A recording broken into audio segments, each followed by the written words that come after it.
What's up, guys? Welcome to another episode of Dumb Jock. My name is Nate Jackson. This is Gorilla Sports. And really lucky today to have Broncos legend Karl Mecklenburg with us. Karl Mecklenburg, if you're a Broncos fan or even just a football fan, you know exactly who Karl is. Karl, thank you for joining us today. How you doing, man? I'm good, Nate. Good, good. Before we get into kind of your story, because I'm really interested in just the journey of a professional athlete and someone as successful as you on and off the field. I want to know kind of what that process was like moving on from the game you love. But since we're starting Broncos season, we're talking Broncos football. Did you catch that preseason game against the Colts yesterday? I did. Yeah, offense. Whoever heard of such a thing from the Broncos? It was fun to watch. You know, a lot of young guys stepping up and making plays. That's kind of what you look for. Yeah. Just somebody taking over the game, and the quarterbacks played well. We had a few turnovers on defense. Well, yeah, it was a good game. As a linebacker who played 12 seasons in the NFL and was incredibly durable, was there game in and game out. What do you watch when you watch a game? Everyone else around here talks about the quarterback, but do you follow the quarterback? I mean, what do you look at? I watch the ball just like everybody else. Okay. Truthfully, I do end up watching the linebackers, or in past situations, I'll watch the pass rushers, and that was one thing that they need to get better at, the pass rush. But if you don't have your whole package in and you're not running a whole bunch of stunts and stuff, then you can't expect to beat a pro one-on-one every shot. So it's I tend to watch the defense. I liked the first quarter when it was 3-3. That was my kind of football. So the Broncos have a long line and a long tradition of badass linebackers. Basically, you're one of them. What do you think of Alex Singleton? Does he fit the bill? Because I really like Alex Singleton, the way he plays. Maybe a little bit undersized, but he's just everywhere. He seems to be everywhere on the field. What do you think of Alex Singleton? Yeah, Alex makes a lot of plays. He's around the ball, like you said. I'm curious to see what's going to happen now that he's the guy making the calls in the huddle and making the adjustments on the field, because that switch, that adjustment you have to make is a huge one. Josie Jewell had done that for years, and now all of a sudden that's Alex's job, and it's it'll be interesting to see if he keeps up his pace as far as all the tackles and stuff, while he has to keep track of everybody else and what's going on. Yeah, the green dot on the side of the helmet now, right? They have a speaker with someone telling them what to do. It wasn't that way when you played. No, it wasn't. Yeah, were you the signal caller out there for your defense? I was. How did it work? Was it just hand signals? Hand signals, yep. Yeah. Hand signals. I have dyslexia, so Joe had to change some stuff because this meant one thing and this meant another thing, and I'm like, I don't know. So we went to up and down, and then we were fine. Interesting. So you mentioned Joe Collier, right? The longtime legendary defensive coordinator of the Broncos. Maybe some of the younger Broncos fans don't know about Joe. Joe passed away in May, and he was, I think, the defensive coordinator here for 16 years or something like that, through the Orange Crush years and towards the end of your career. Could you talk a little bit about Joe Collier and the type of man he was, not just on the field as a coach, but as a mentor for all the players out there? Yeah, Joe was special. Joe was a great leader, I guess, more than anything. And to me, what a leader is able to do is to identify abilities and strengths and talents with the people that work for him, and then put them in a position to be successful. Use the strengths of the individual to help the team. Use the strengths of the team to cover for the weaknesses of the individual. Nate, I was drafted as a nose guard. I was a defensive tackle at the University of Minnesota. I was a 240-pound nose guard, the 310th pick of the draft, not expected to make it. But Joe saw that I could rush the passer, and then he figured out a way to use me. And at one point, I was playing all 7 front positions, moving around, doing all kinds of stuff, and really confusing offenses. And it was all Joe's idea.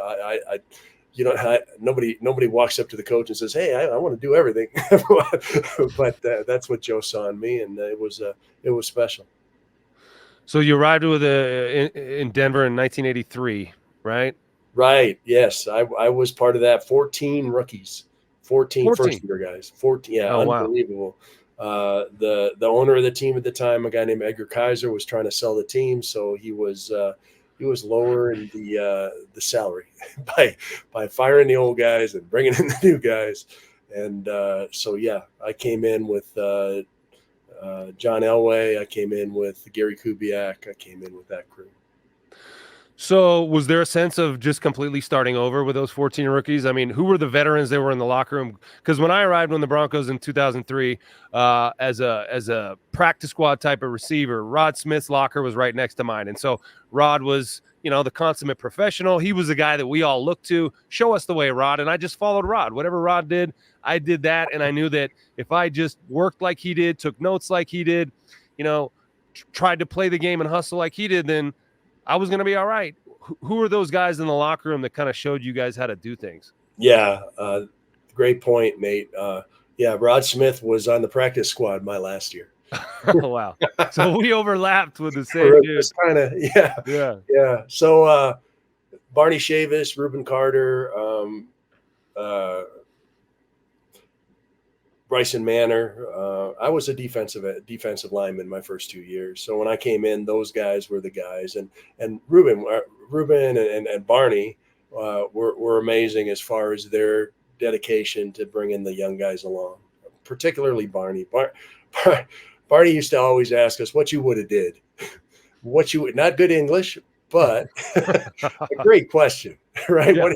What are you going to do when you're in this situation and this happens?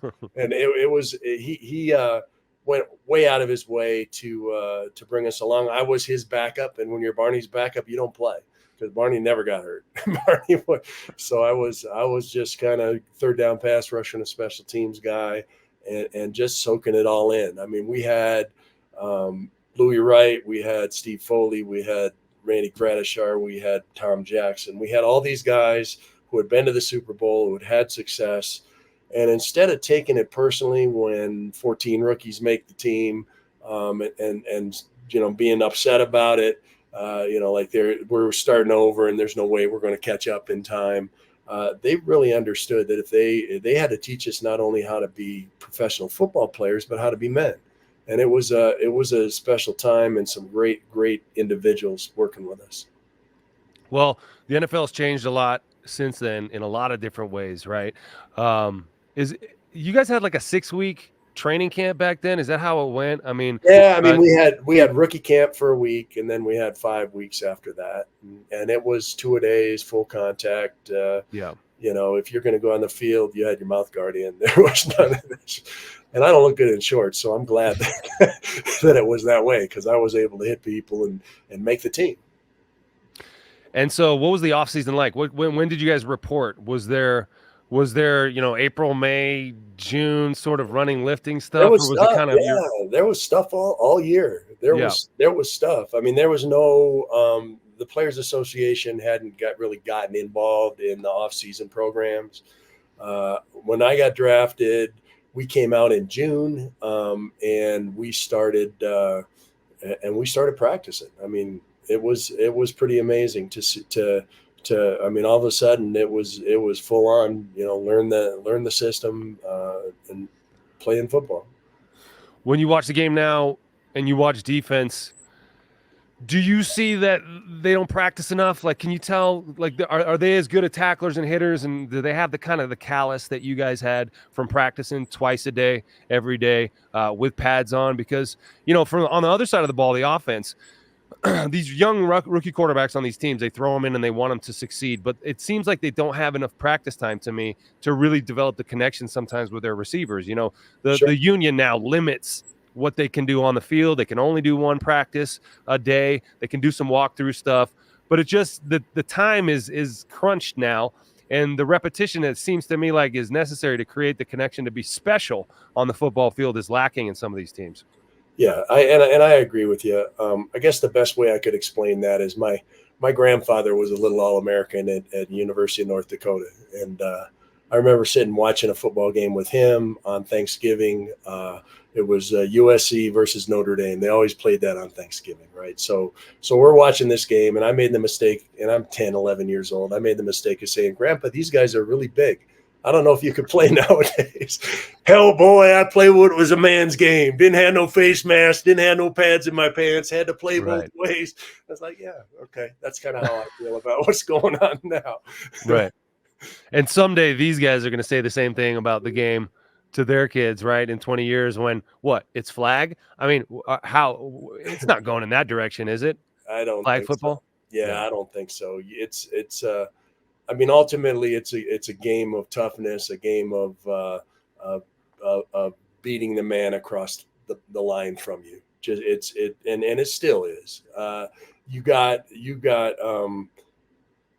quarterbacks are protected, receivers are protected. Obviously, they're trying to do some things with special teams, but ultimately, the game is won and lost at the line of scrimmage by big guys pushing each other around, and it's not. I don't know that that's ever going to change.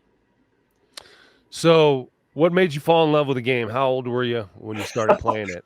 I mean, Yeah, how did that process go? yeah. So I was 10 years old. Um, I was playing football fundamentals. We had maybe 60 guys, 70 kids out.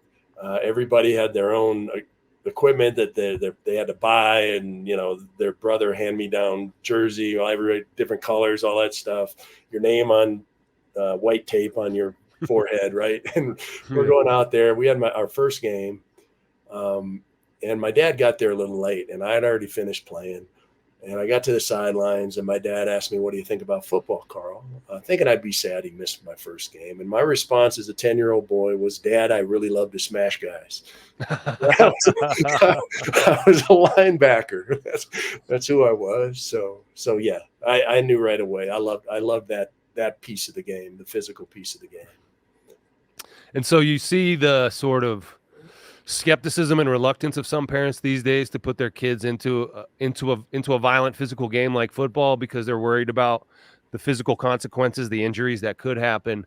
But there's also boys like you who need the physical outlet, right? And that actually burns off that energy. And you're not going to go out, off the field and beat somebody up because you just did it on the field with the helmet on and pads on, and it was where it was sort of safer, right? Exactly. Or do you think that we're kind of, overly cautious when it comes to our boys these days, and we need to cut them loose and let them get rough out there? A little bit, testosterone is a thing. You could go Yeah. out there, and I was a physical kid.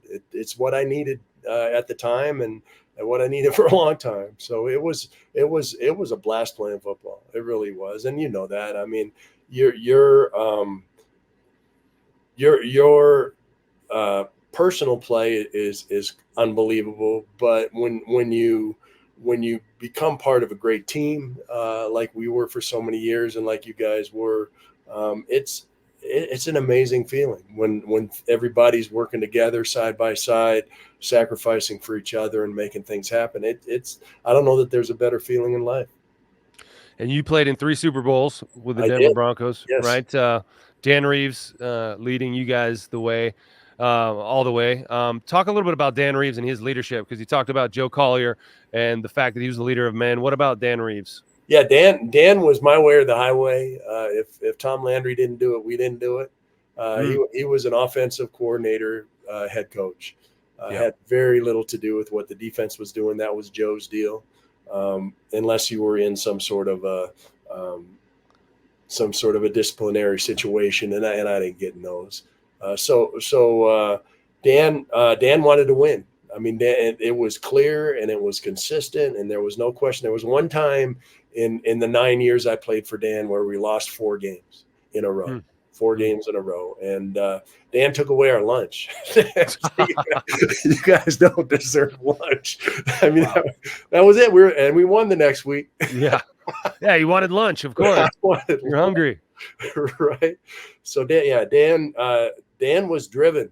Dan, I mean, anything he wanted to win. He played in all these celebrity golf tournaments and stuff, and he would always bring along one of his assistant coaches that was an unbelievable golfer, and my thought was that the only reason he had that job is because he was an unbelievable golfer. Because he was the guy who blew the whistle every 5 minutes, so you'd switch. And that's all he did, except play golf with Dan, and they won a whole lot of tournaments. 3 Super Bowls. You get to 3 Super Bowls and you lost 3 of them. What is it like to get to the Super Bowl and then lose that big game? What are the emotions going through your head? It's disappointing. You dream your whole life. You plan, you push, you play hurt, you do everything you possibly can to get to that game, and then to lay an egg like we did 3 times was just devastating in some ways, and in other ways it's interesting in that the next week coaches are going to other teams, players are retiring, the draft is coming, they're bringing in new guys, everybody's 0-0, and they're getting ready for the next season. I am a professional speaker. I do about 40 events a year all around the country. And I'm up on the stage by myself. And if I say the wrong thing, do the wrong thing or whatever, it's in front of 200 people or 1,000 people. If you look at the history of television in the United States, 9 of the top 10 watched programs in the history of the United States on television were Super Bowls. The 10th was the moon landing. but I mean, I have fallen on my face in front of the world over and over, and that's okay. You get up, you figure out what you did wrong, you try to get ready for the next day and the next season. And because of that, I think I've developed a resiliency that a lot of people don't have. We talk about the speaking that you do, and I want to get into that in a little bit. But 12-year career, your last year was 1993. Is that correct, or 94? 94. How did you know it was over? Was it your body breaking down? Did you lose the love of it? I mean, why retire? Yeah, it was time. I knew exactly what to do, and my body wouldn't do it anymore. I'd always been a very good player, and to have those plays right there and you can't make them was really frustrating. I ended up with 3 concussions that year, all because I'm a half step short, and the difference between making a play and getting ear hold is half a step, and I was getting ear hold. So it was time. My family needed me at home. There were a lot of reasons, but it really was time. So 3 concussions in the last season? Yeah. You remember the I don't know if you were playing back then, but the protocol for a concussion was how many fingers? And it's always 2, so you say 2 and you go back in. And they're wide enough apart so you can see them. Fingers. Oh man, so much has changed in the world of concussions and brain injuries since then. Was it even discussed then as a concussion? Was the term even really used much? I mean, how did they diagnose it? Yeah, you got dinged. You got yeah. It wasn't. No, it wasn't an issue.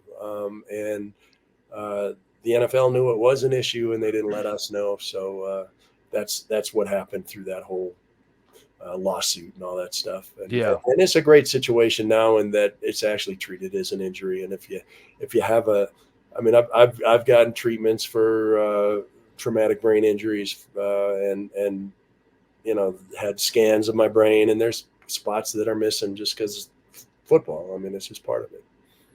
So,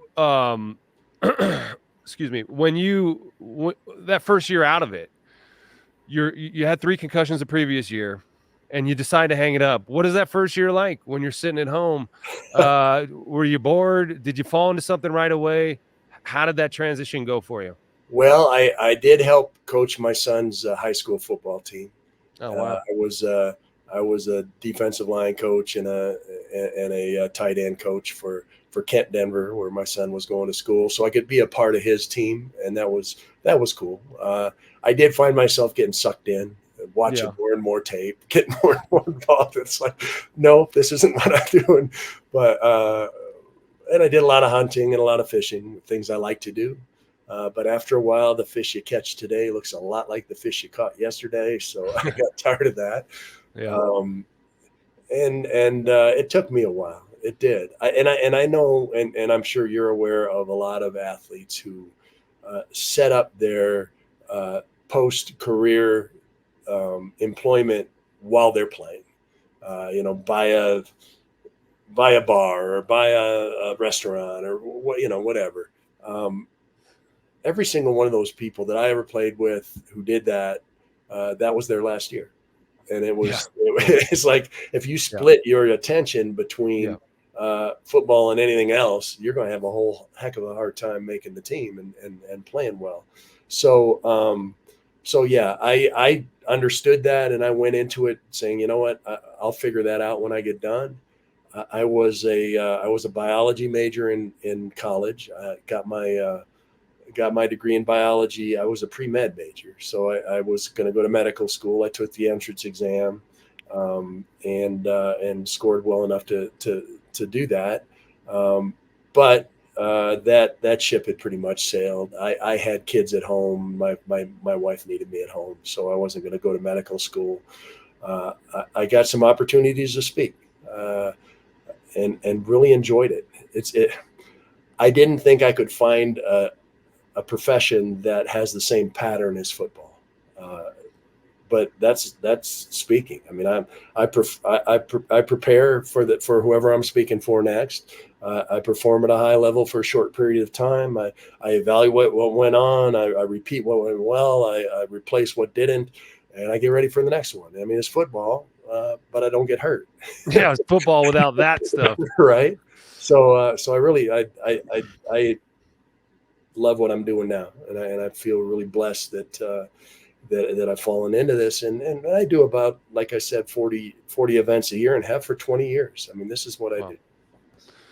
So what was that first gig? I mean, and how did that come about, and how'd you prepare for it? How'd it go? I mean, football players aren't necessarily experienced at standing in front of a crowd without helmets on and speaking, and actually it's just, I'm not running around. I can't do anything physical. It's my words, it's my tempo, it's my pace, it's my ability to connect with an audience. Did you have that naturally? Were you how did that first step go for you? Yeah, it was a challenge, Nate. I think when you play as long as I played, and were a leader on the team, you get interviewed over and over and over and over again. So you're used to kind of thinking on your feet and stringing words together. So that piece of it wasn't an issue. The business side of it was really the biggest issue.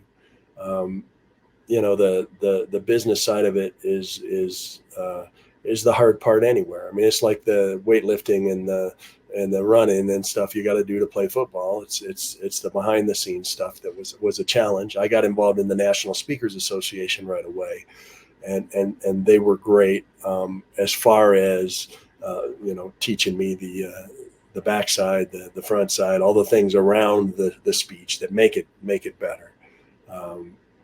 My first one, and I always tell this story when I'm speaking, but it was actually at the Museum of Nature and Science here in Denver. We had made the playoffs my rookie year, and the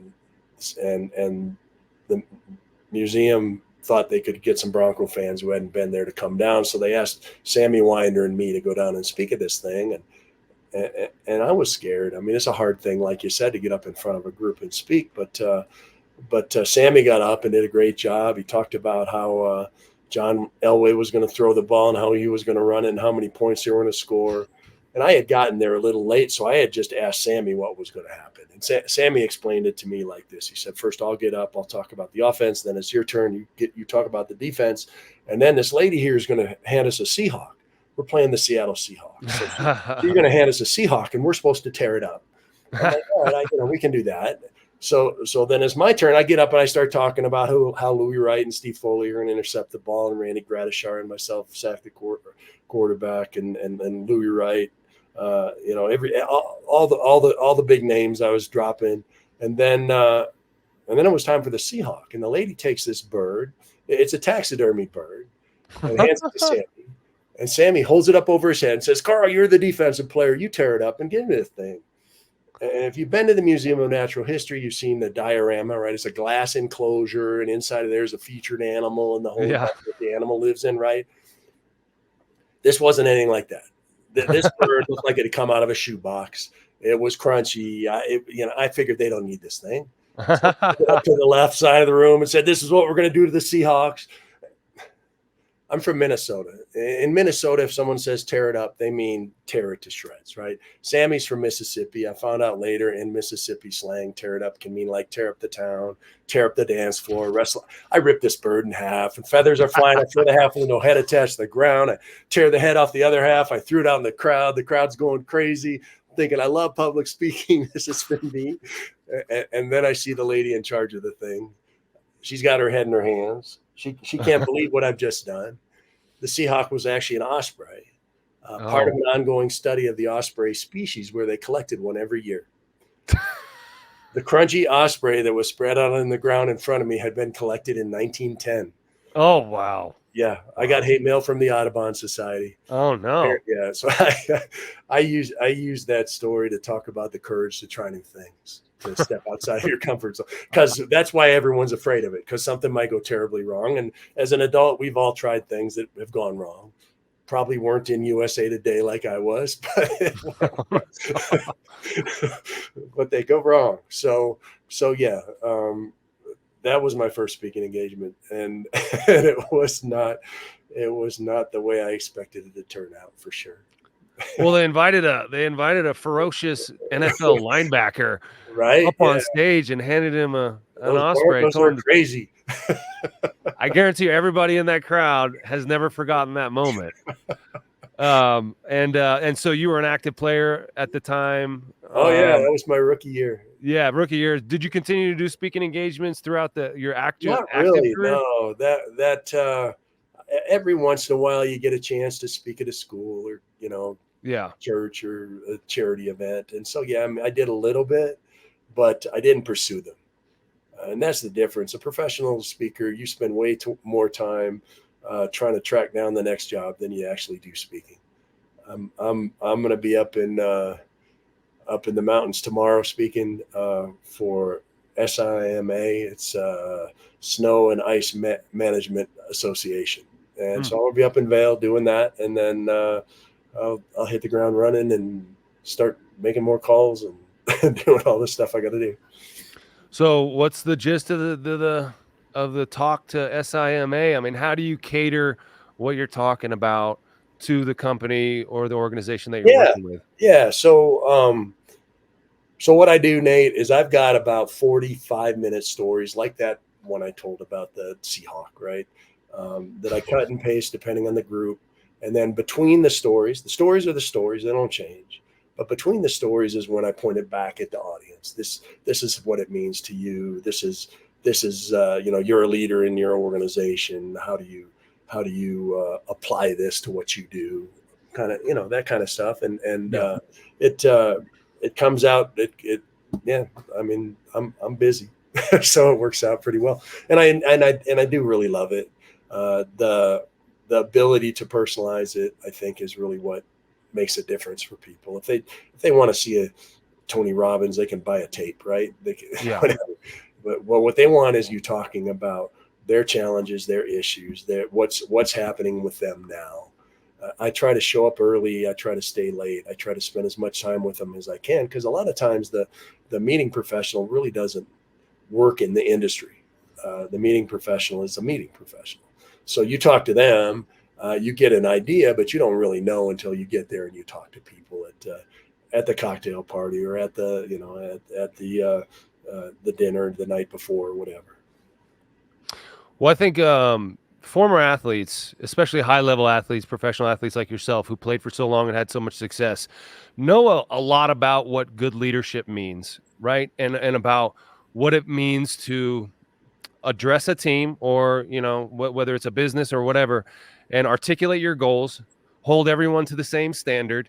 What are some of the tenets of good leadership that you found in sports and are able to translate to some of these businesses that are looking to streamline their leadership and become better leaders, because there are a lot of bad leaders out there. I mean, I since I stopped playing football and I worked in the radio biz, I'm not going to say who my leader was, but for 3 years, I had some experiences that were so antithetical to what I had in sports with Mike Shanahan as a coach, for example, a guy who really had it streamlined and compartmentalized, and to me was an incredible leader, because every morning he walked into the team meeting room and said, here is what we have to do today. Here is what we are trying to accomplish today. And we're holding everybody to the same standard.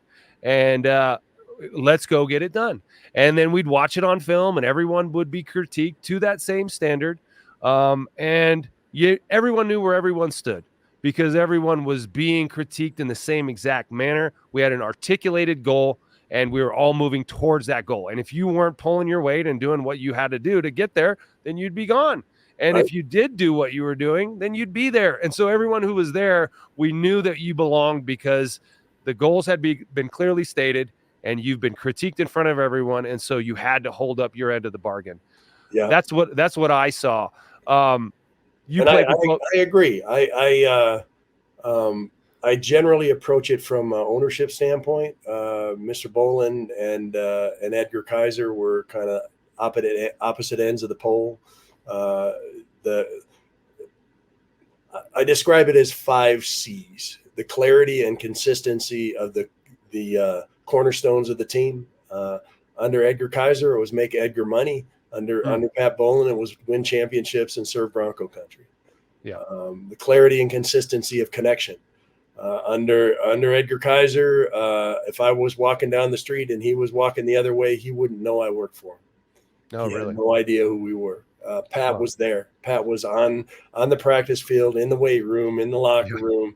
There was no question. He knew my wife's name. He was there, and connected to everybody involved. I remember him in the facility talking to one of the janitors, and she was having a problem with one of her kids, and Pat spent 15 minutes talking to this woman, and it just, I can't imagine that happening with Edgar. So that piece of it, the clarity and consistency of connection, and then the clarity and consistency of your commitment.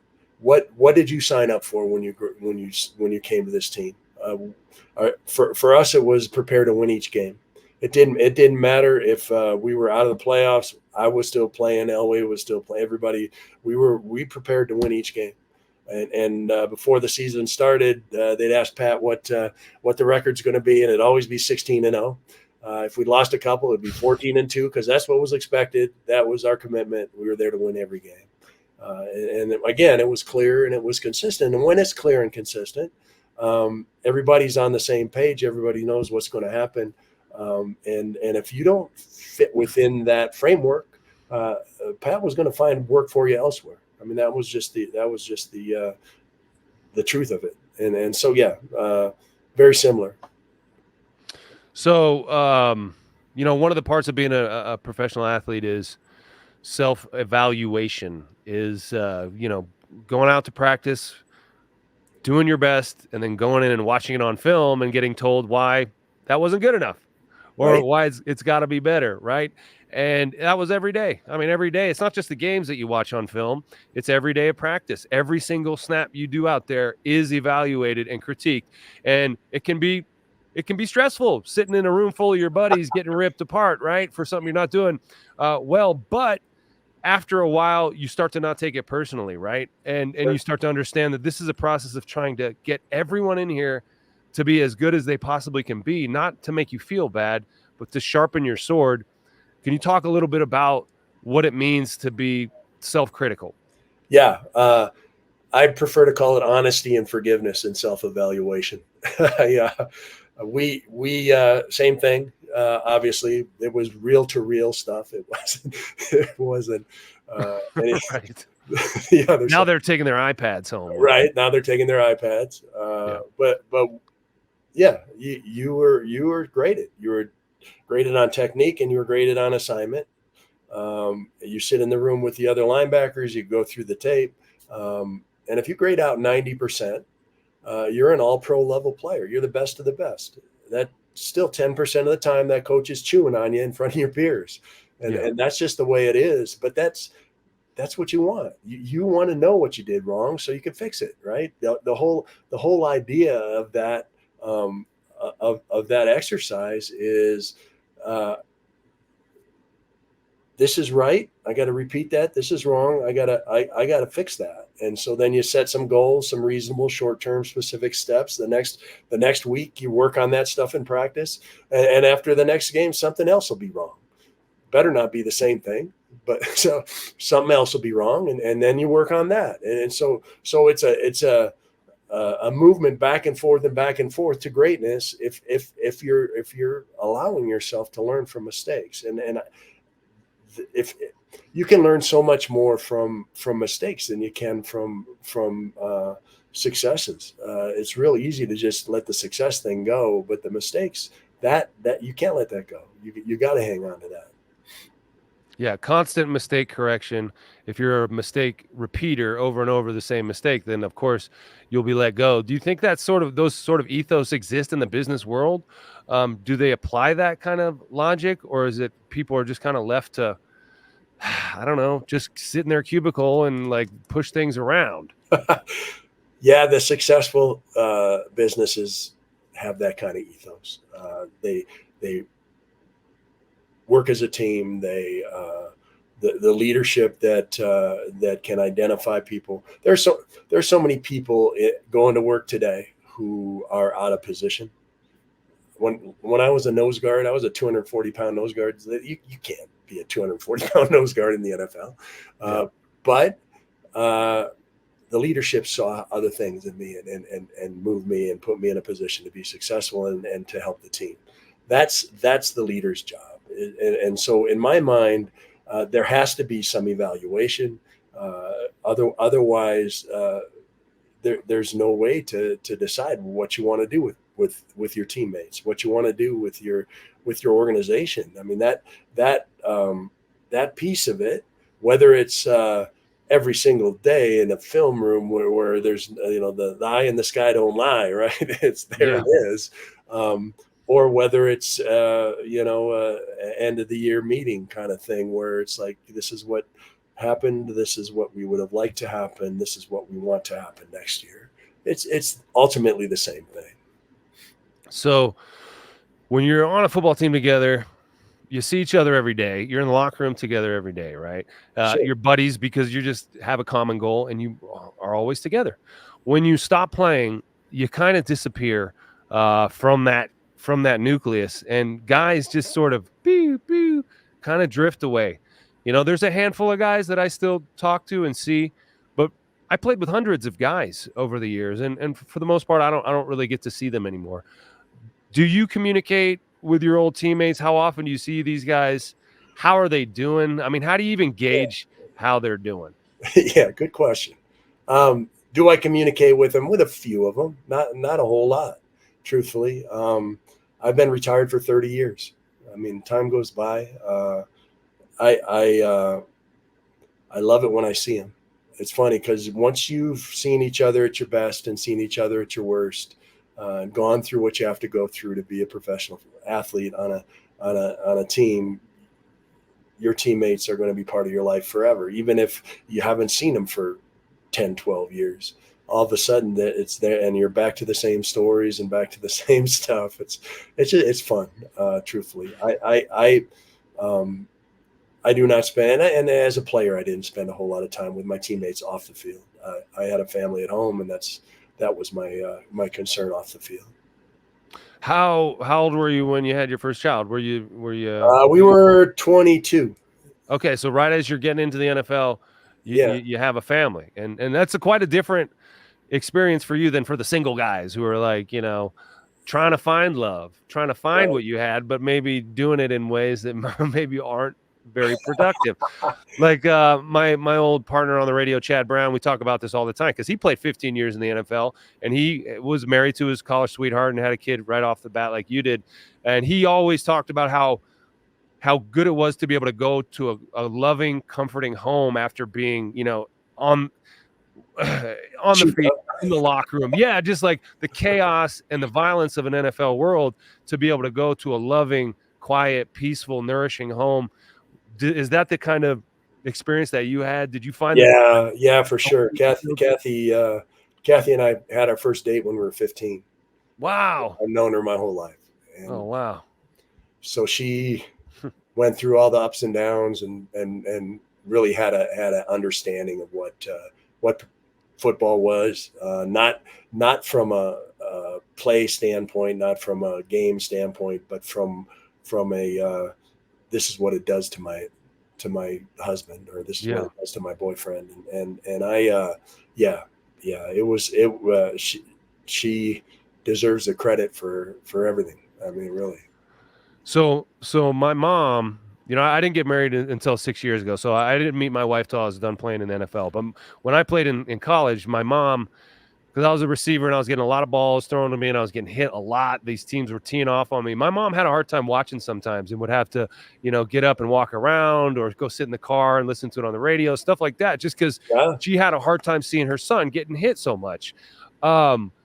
Your wife was with you since you were 15 and you played 12 years and you played so much and you did so much hitting. How was that on her? Just the violence of the game and the reality of what you were going through. Yeah. She's a nurse. Oh, wow. So she had a pretty good concept of he's just bleeding or he's actually hurt.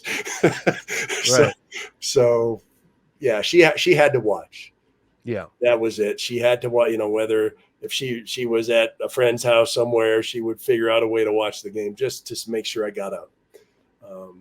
But yeah, that I think that she knew how much I loved football. She understood that this was my choice, and the game was for me anyway. It was a passion from day one, and I that's who I was, and she knew me from my whole life, and that one going to change. Do you dream about the game still? Yeah. What are some of those dreams? What are those dreams plays like? I missed? Really? Oh yeah, usually a play that I should have made. Like literally, you're in the dream and it's the play, and do you make it in the dream or do you miss it again in the dream? I don't make it. Wow. I've had the chance to talk to a lot of retired players who say the same thing, that the plays they remember most vividly are the plays they didn't make, that they could have made and they just didn't. And what's the preeminent play in your mind that you didn't make that you should have? Wow. There was one in the AFC Championship game against Buffalo where the tight end made the really. It was 3rd and 3, and the tight end made a little fake like he was going to break out and catch the ball at 3 yards, and I jumped all over that, and he went down the middle, and Simon Fletcher hit the quarterback, and the ball is just flipping like this, and he caught the ball, and they got a field goal out of that drive, and we ended up losing the game by 3 or by 2, I guess it was, and that play sticks with me. There's a bunch of them, but that one just jumped to mind as soon as you said it. But to me, that's okay. For me, I call it an all-pro mentality: prepare thoroughly, perform decisively, evaluate honestly, and adjust accordingly. Yeah, I made a mistake. I didn't make that mistake again, that game or for the rest of my career. It's like, okay, they'll let them get a first down. I'm not going to get beat deep. And it's just, it's again, part of being a professional football player, that you have to be honest and forgiving with yourself. Yeah. You wore number 77 your entire career, correct? No, I did not. I had 93, I think, my first game with the Broncos, my first preseason game, and then 97, I think it was. And then, they fired somebody and I got his 77. And then they tried to switch me to linebacker, or they switched me to linebacker, and they wanted me to switch my number again. And I'm like, yeah, I'm not going to switch my number. Okay. So I was 77.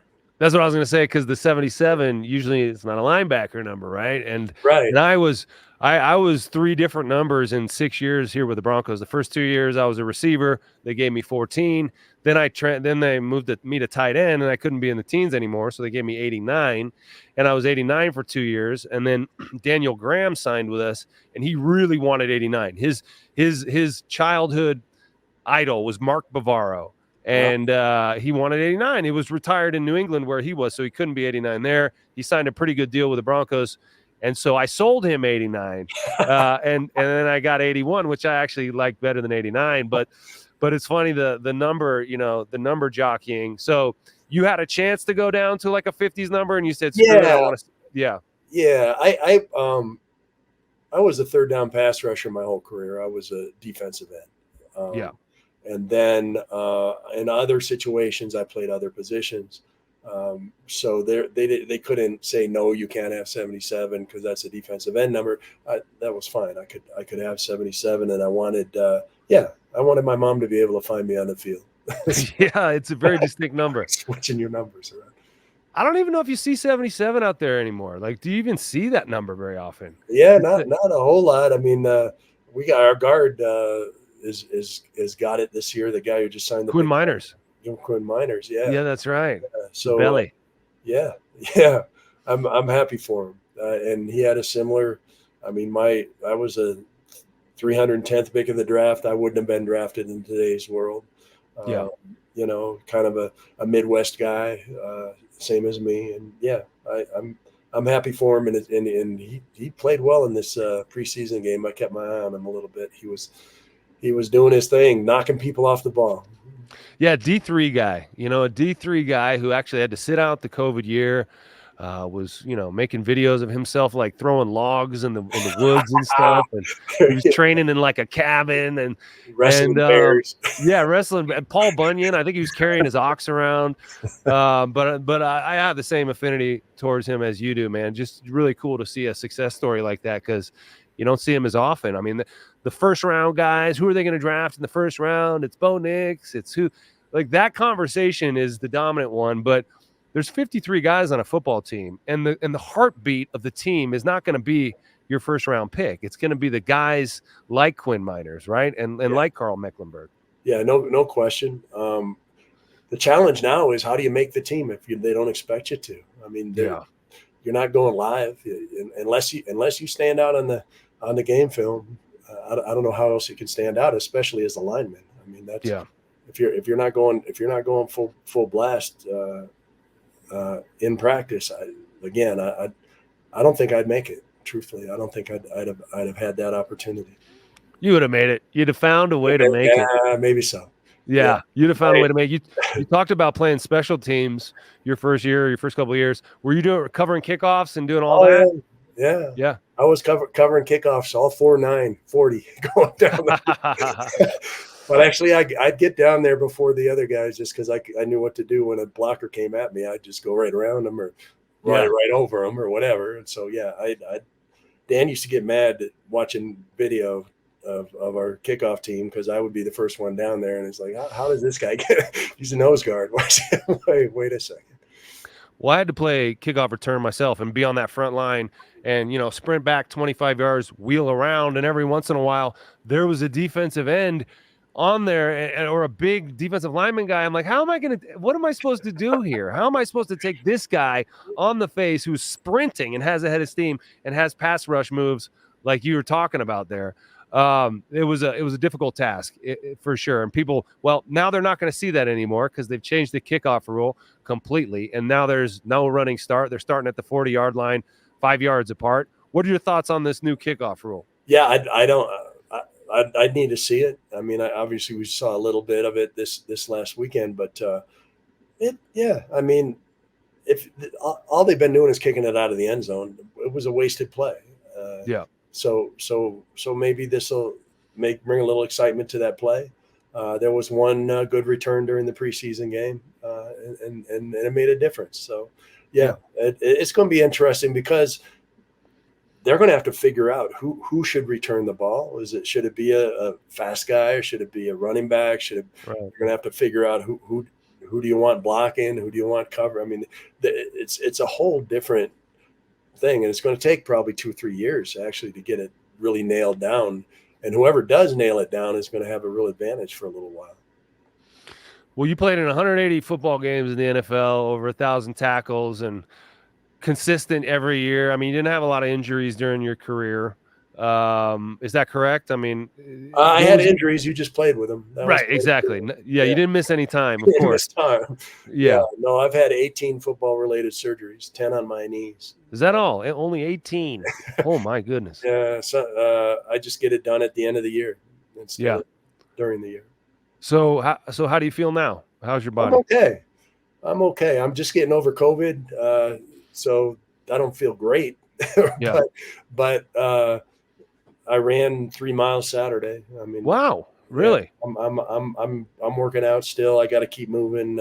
I have found that if I stop working out, my body doesn't feel good. If I do work out, I'm fine. So I just keep working out. Do you think that the NFL does enough for former players to, from all the needs that they have, from, career services to just kind of counseling and physical therapy and things like that the former football players need? Do you think they do enough? Yes and no. I think it's gotten better through the years.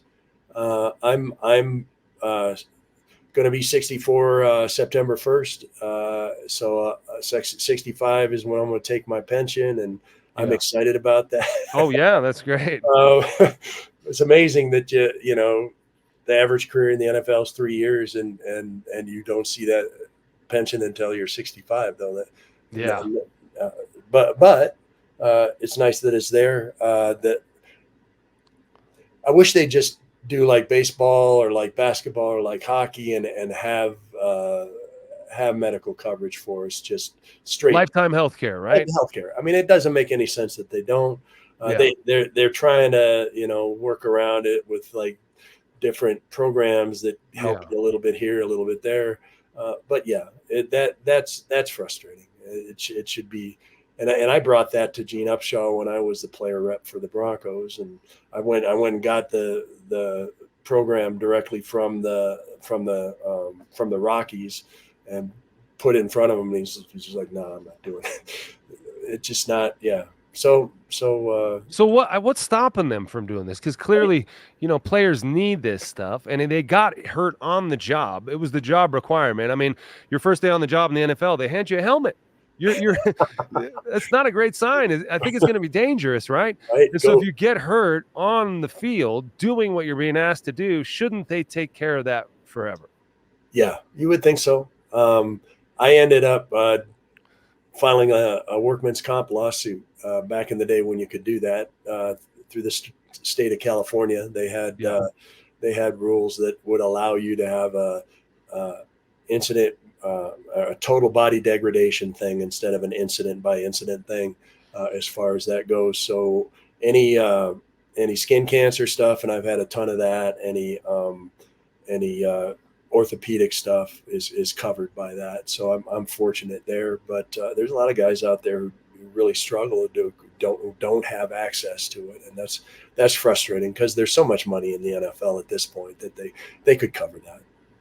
Yeah, the challenge is to convince the union of active players to set aside money for former players when, they want their money now, right? They're in the NFL. But like you said, the average career is only 3 years. They're going to be former players much longer than they're active players. Right. And they're going to need that later. It's just hard to convince. Like you said earlier, when we first started this conversation off, if you're preparing for the next phase in your life, you're going to be gone soon, right? So these guys have to think they're Superman. This is going to last forever. This is my fate, my destiny. The challenge is to get them to realize it's not. Yeah, well, and that's part of the personality of an NFL player. Yeah. If you thought about injuries, if your future was your main concern, you're not playing football. There's a lot of other things. I mean, that's just reality. So you've got these young men who have for the most part been the best player on their team. through their whole careers, and they get to the NFL and they just assume that that's how it's going to be, and it's not. Even if you're once you're there as a rookie, you start breaking down. Yeah. Physically, you're breaking down. It's just there's no other way around it. And if you can play broken down, good for you. But most guys can't. Well, you clearly could. Yeah. You did quite a bit of it. All right, so the Broncos, it's kind of a new era of Broncos football here. We had an ownership change a couple years ago. We got a new coach, Sean Payton, in, and now we've got a new quarterback, presumably that's going to be here for a while, you hope. What's your outlook on the current Broncos and all the change that's happened? I'm excited about the change. They've been sticking a bandage on it for a long time.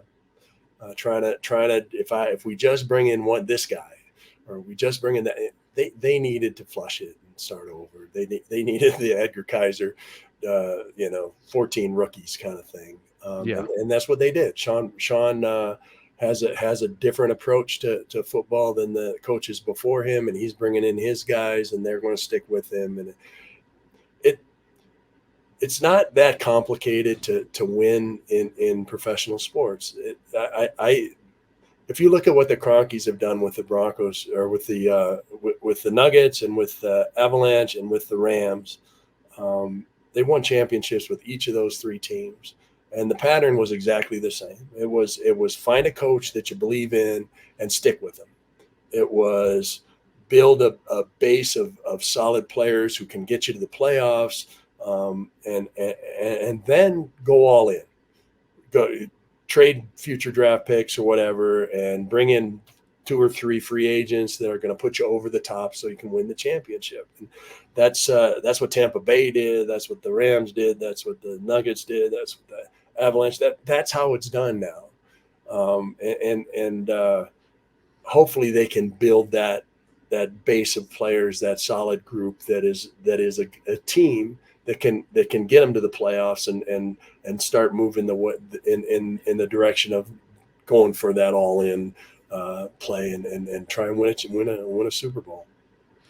How many years is it going to take them to get back to the Super Bowl, do you think? If 3 or 4? Yeah, I'm thinking the average career is 3 years, so half your guys are gone at 3 years. Yeah. Wow. And yeah, 3 or 4 years sounds pretty accurate, truthfully. That I don't know about the Super Bowl, but I do know that to be in contention just takes a while sometimes. We were really fortunate when I was a rookie. We went right to the playoffs that first year, and a big piece of that, well, obviously, was John Elway, but the other piece of it was just the unbelievably solid group of guys that was left over from the Orange Crush defense, and that team that they knew how to win, and they would figure out a way to win games we had no business winning.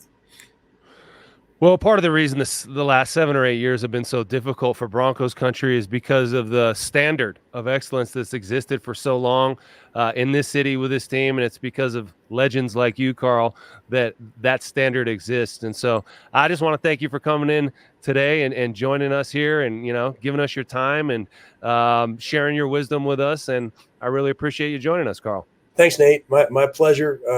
Anytime. All right, that's Karl Mecklenburg. I'm Nate Jackson, Guerrilla Sports. This was Dumb Jock. See you guys next time.